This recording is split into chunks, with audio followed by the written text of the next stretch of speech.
Alright, today we're looking at two standards for our fifth grade ELA. The first one, as you can see here, let me get my highlighter. It's RL9, which one again means nothing to my students, but for us teachers, we have to make sure we're keeping up with all the standards. But today we're looking at comparing and contrasting stories in the same genre,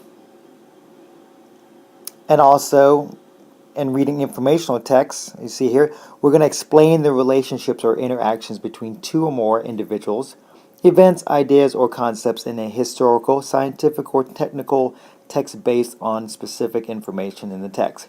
A lot of words put together. Basically, let's go back to the top one right here. We're going to look at two stories that we recently read in the past couple of weeks, and we're going to see how both stories compare, what they have in common, and also how they differ, contrast. And we're keeping with the same genre. That's the style. In our case, our genre is going to be fiction. That means the stories are made up. And we have crime and mystery, murder and mayhem, in these two particular texts.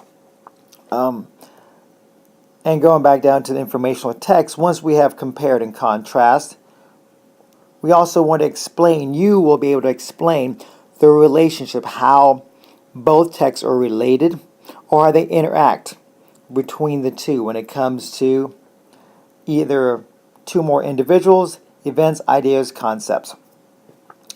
And remember, students, anytime during this video, the great thing about this, not only do you get to hear my voice over and over and over again, because I know how much you really love that, but also you can pause, rewind, or fast forward and such.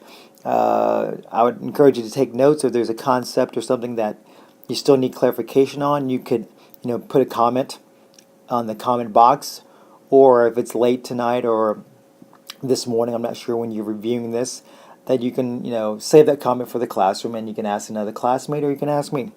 So again, these are our two standards we're going to look at based on our recent. We are looking at a cover of Telltale Heart by Edgar Allan Poe. If we look at this and think about making a list of what they have in common, that is what you're going to do with the Venn diagram. Best thing I like to do is, instead of trying to match them both, it just lists some things about this one we know.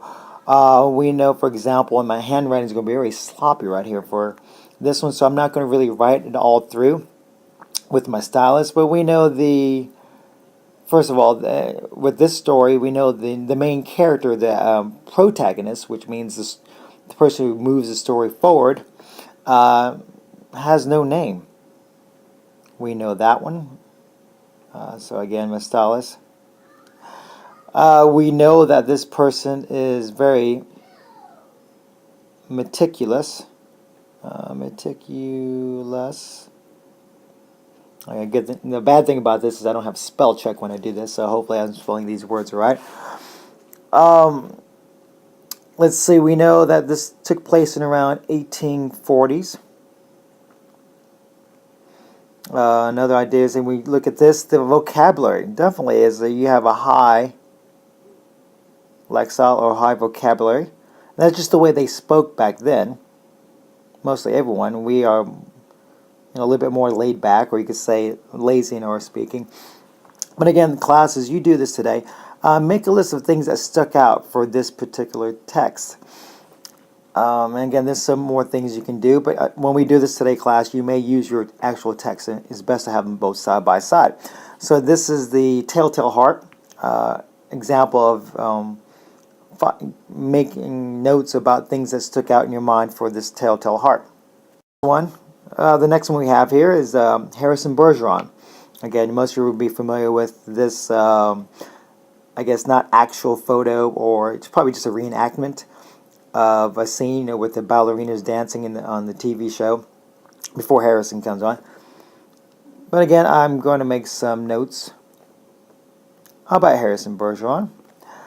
We know in this particular one, if you want to compare and contrast, or just primarily sticking to this one, that We know the protagonist is Harrison. He does have a name. Sorry about this right here. Pretty hard to write with the stylus. I'm thinking about the story also. It was not in the 1840s. This is actually in the future. I think the year is 2081. And it's a totalitarianism. One of my students said today. He used a very good big word. Don't want to say his name on here on YouTube, but he also meant it was a dystopian society. Utopia is which people would consider a perfect society, but dystopian, it's a system designed to be perfect, but is flawed. And we know with this one that they thought they achieved perfection, but there was too great of a sacrifice. The vocabulary is pretty much, I guess, compared to Telltale Heart, is a little bit lower.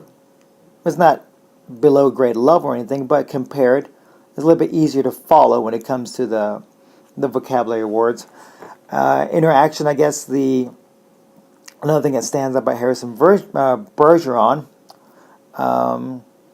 as the unknown man in Telltale Heart was very meticulous. You remember that it took him almost an hour or close to an hour to just stick his head through the window.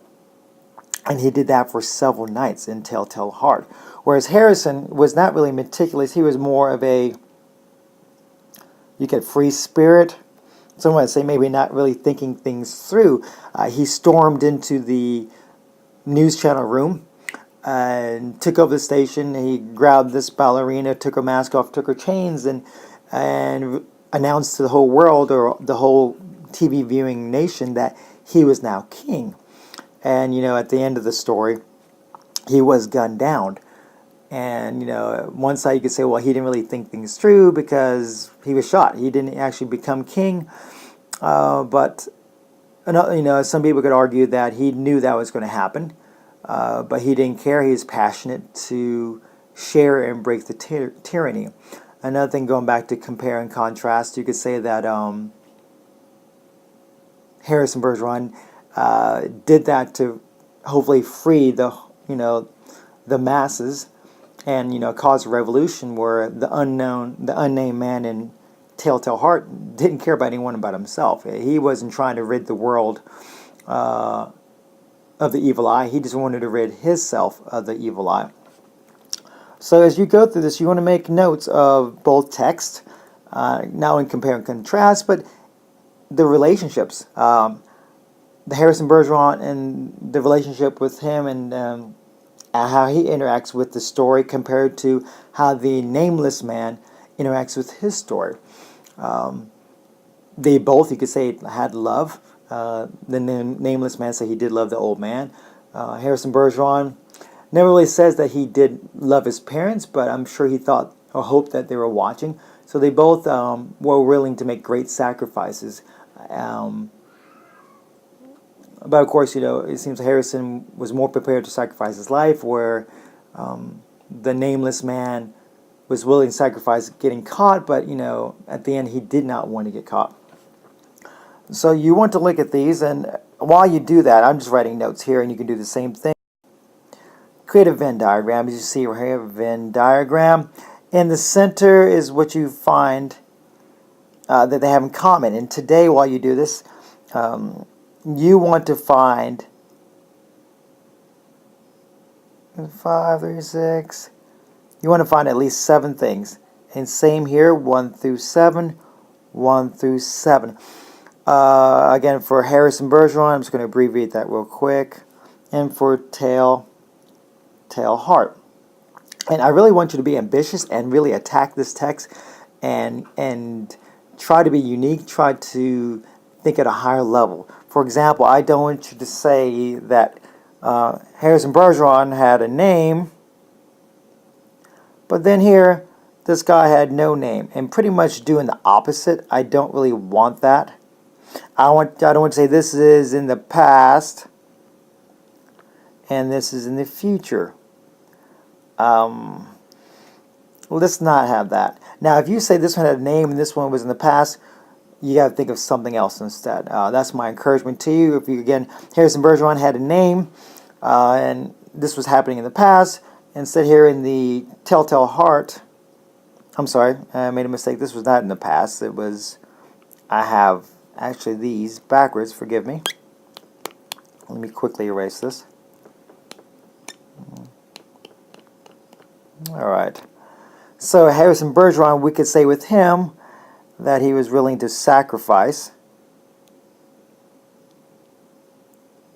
his life for the greater good. Whereas in Telltale Heart, he was willing to, you could say, sacrifice the old man for his sanity, the nameless one's sanity. Here, that I think here they both had definitely violence. So again, if you want, when you go to the differences, try not to just do an opposite. And again, I'll have some examples on the board.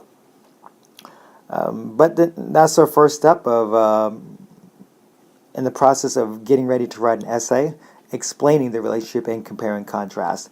But again, pause this video or you can go back and rewind. Please make a comment also. Those who they're your fellow classmates who've done this before, they can tell you it's very hard to record and to keep a flow and a rhythm. But leave a comment below, and thank you, and I'll look forward to hearing from you.